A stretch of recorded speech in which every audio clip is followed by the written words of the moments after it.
des prélèvements sont effectués dans la ressource. Pour éviter d'aller puiser l'eau dans la réserve profonde, le bon sens voudrait que ces prélèvements ne dépassent pas la quantité que le milieu naturel est capable de régénérer chaque année. Il faut savoir gérer, parce que si on pompe trop dans un endroit, eh bien on tapera dans la réserve et non plus la ressource, et parfois avec des conséquences importantes. Et c'est le fondement de ce schéma d'aménagement des eaux et de gestion des eaux qu'il y a dans le bassin du Loiret. Comment trouver cet équilibre ? Donc on a profité, on a pensé que c'était intéressant de filmer aussi la clé parce que c'est un moment un peu fort aussi dans la vie de ce bassin. Expliquer. En 2009, le 14 septembre, des représentants de l'État, des collectivités locales, des associations, des chambres d'agriculture et d'industrie se sont réunis pour approuver le SAGE.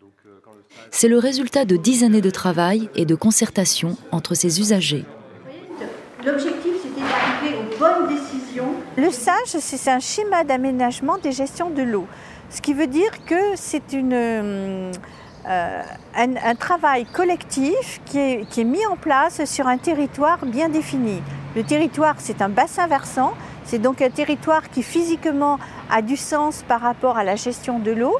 Et sur ce territoire, un ensemble d'acteurs décide de définir des règles, de définir des mesures à prendre pour que la gestion de l'eau se fasse dans les meilleures conditions possibles, à la fois en termes d'usage, mais aussi en termes environnementaux.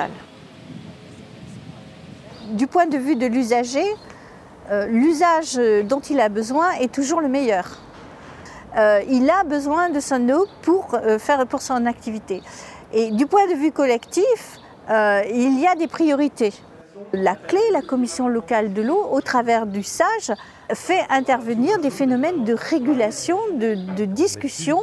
Et il y a un règlement qui est en préparation et qui est un règlement opposable au même titre que les règlements environnementaux. Il y a eu des économies d'eau sur certains usages, ça libère du volume, pour, au sein du même usage, demander une autorisation de prélèvement.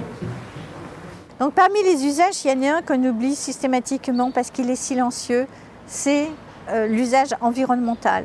C'est-à-dire que la rivière elle-même, le milieu, il a besoin d'eau pour fonctionner. Effectivement, la rivière, elle ne revendique pas. Donc on a tendance à l'oublier.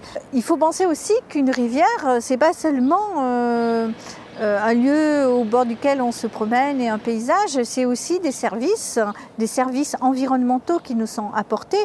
Par exemple, une zone humide nous permet de réguler les crues, c'est une sorte d'éponge qui absorbe l'eau en cas de crue et qui permet de diminuer l'onde de crue et en cas d'inondation. C'est bien une régulation de l'ensemble des usages et de l'ensemble des services que l'on doit apporter sur ce territoire en ce qui concerne l'eau qui doit être faite. La rivière est un milieu